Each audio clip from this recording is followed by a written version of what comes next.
Hello friends, अस्सलाम वालेकुम। Welcome to my YouTube channel kitchen with mom. तो दोस्तों, आज आप लोगों के साथ बहुत ही मज़ेदार सी रेसिपी शेयर करने वाली हूँ। बहुत ही मज़ेदार, घर पे आसानी के साथ हम किस तरीके से टी केक बना सकते हैं वो मैं आपको बताऊँगी। चाय पीने के टाइम अक्सर इंसान सोचता है कि कुछ होना चाहिए चाय के साथ, बिस्किट, केक या कुछ भी। तो ये टी केक आप घर पर बहुत आसान तरीके से बना सकते हैं। आप कुछ भी ज़्यादा चीज़ें इस्तेमाल करने की ज़रूरत नहीं, आपके घर पर सारी चीज़ें मौजूद हैं। उससे आप टी केक बनाएंगे। कोई बीट नहीं करना आपने, कोई बटर नहीं यूज़ करना, कोई मिल्क यूज़ नहीं करना, कोई अमन यूज़ नहीं करना। घर में पतीले के अंदर मैं आपको आज टी केक बनाना सिखाऊंगी बनाना फ्लेवर में। सबसे पहले मैंने इसके जो बॉल था मेरे पास, इसको मैंने ऑयल से ग्रीस कर लिया है इस तरीके से सारा का सारा।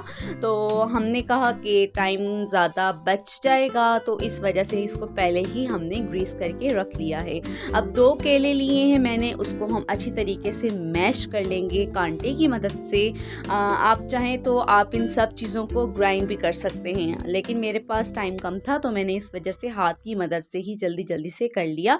अच्छा, ग्राइंड करने से ना और भी ज़्यादा सॉफ्ट और बहुत ही ज़्यादा जूसी केक बन के तैयार होता है। अगर आप इन सब चीज़ों को ग्राइंड कर लेंगी तो बहुत ही मज़ेदार केक बन के तैयार होगा। तो दोस्तों, ये केले मेरे मैश हो चुके हैं। इसके अंदर मैंने 1 कप से थोड़ा सा कम 3/4 कप जिसको कहते हैं वो मैंने इसके अंदर चीनी का शामिल कर दिया है। इसको हम अच्छी तरह से फेंटेंगे। जितना अच्छा आपका अमेज़ा फेंटेगा उतना अच्छा केक बनके तैयार होगा। आप देख सकते हैं मेरी चीनी मेल्ट हो चुकी है इसके अंदर। इस तरीके से मैंने अच्छी तरीके से इसको फेंट लिया है। अब इसके अंदर हम शामिल कर देंगे 1 अदद अंडा। तो दोस्तों, मैंने इसके अंदर कोई दूध शामिल नहीं किया, कोई मक्खन शामिल नहीं किया, कुछ भी मैंने शामिल नहीं किया। और हम इसको बिना ओवन के बनाएंगे घर पे पतीले के अंदर। तो दोस्तों, सबसे पहले रिक्वेस्ट करती चलूँ, चैनल को सब्सक्राइब कर दें, बेल आइकन के बटन को क्लिक कर दें ताकि मेरी हर नई आने वाली वीडियो आपके पास सबसे पहले पहुंचे। आप लोगों की तरफ से प्यार होता है, मोहब्बत होती है, बिल्कुल भी कंजूसी नहीं किया करें। अब इसके अंदर हम शामिल करेंगे आधा cup cooking oil. 1/2 cup cooking oil मैं ले रही हूँ। अगर आप कम रखना चाहें तो आप कम भी कर सकते हैं। अगर आपको कुकिंग ऑयल ज़्यादा नहीं पसंद तो ये कम ऑयल से भी बन जाता है केक। तो दोस्तों, इस तरीके से मैंने तेल डाल कुकिंग ऑयल डाल के भी अच्छी तरीके से फेंट लिया। अब मैंने जो 1 कप मैदा लिया था उसको हम अच्छी तरीके से छान लेंगे और इस अमेज़े के अंदर शामिल कर देंगे। ये आप देख सकते हैं कितने मज़ेदार तरीके से छन्नी की मदद से मैदा छाना जा रहा है। और इसके अंदर हम अच्छी तरह बीट करेंगे ताकि हमारा कोई भी गुठली ना बचे। अच्छी तरीके से फेंट लेंगे।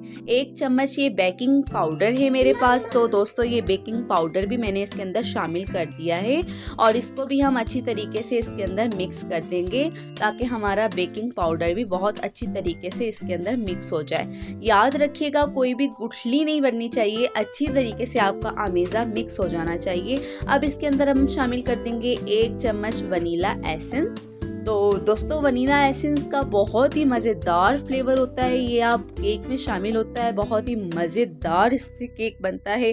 तो आपने सिर्फ़ और सिर्फ इसका 1 चम्मच यूज़ करना है। तो 1 चम्मच हम वनीला एसेंस यूज़ करेंगे और इसको हम अच्छी तरीके से मिक्स करेंगे। बहुत ही मज़ेदार सी रेसिपी बनने जा रही है। आप लोग ज़रूर ट्राई कीजिएगा और मुझे ज़रूर कमेंट्स में बताइएगा कि मेरी ये रेसिपी आपको कैसी लगी है। तो दोस्तों, कमेंट्स में ज़रूर बताया करें, हौसला अफजाई मिलती है इससे। आप लोगों के कमेंट्स पढ़ के खुशी होती है। तो 1 चम्मच में इसके अंदर डालूंगी कॉफ़ी पाउडर, 1 टीस्पून, सॉरी, एक बड़ा भर चम्मच नहीं, 1 टीस्पून छोटा वाला बिल्कुल कॉफ़ी पाउडर शामिल करेंगे इसके फ्लेवर के लिए।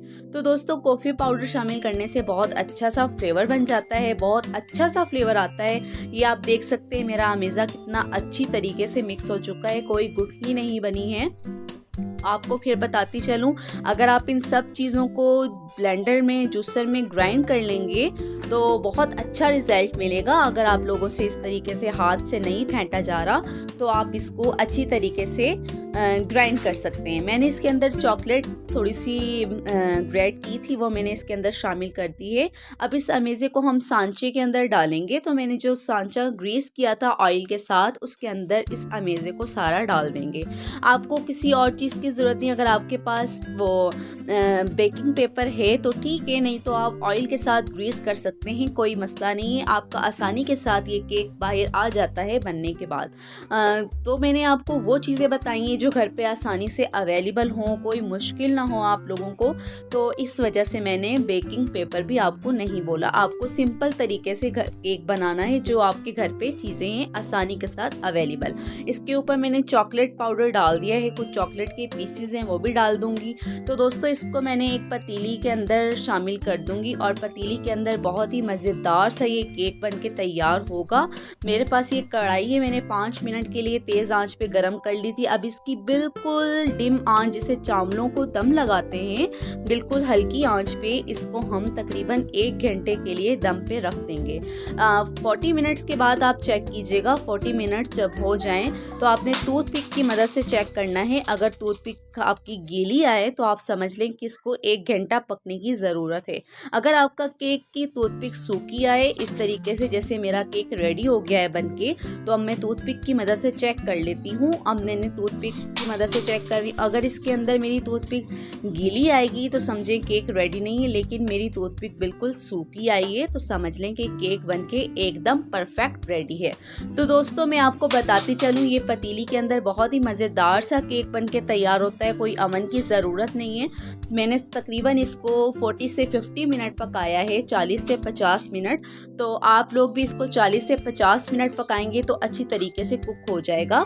ये आप देख सकते हैं मैंने कोई पेपर यूज़ नहीं किया था, आराम से आसानी के साथ निकल के बाहर आ चुका है। हमारा केक बनके तैयार हो चुका है। माशाल्लाह कितनी अच्छी लुक आई है, आप देख सकते हैं बहुत ही मज़ेदार सी लुक आई है। तो दोस्तों ये थी मेरी आज की रेसिपी। मैं आपको कट करके दिखाती हूँ। देखें कितना जूसी, कितना सॉफ्ट केक बनके तैयार हुआ है। गरम गरम धुएं निकल रहे हैं केक में, लेकिन आप ठंडा करके खाइएगा। तो वीडियो के लिए मैंने आपको गरम दिखाया है। ये आप देख सकते हैं बहुत ज़्यादा सॉफ्ट, बहुत ही ज़्यादा जूसी बनके तैयार हुआ है। तो दोस्तों उम्मीद करती हूँ रेसिपी पसंद आएगी। किचन विद मॉम को दीजिए इजाज़त, मिलते हैं नेक्स्ट वीडियो में। तब तक के लिए अल्लाह हाफिज़।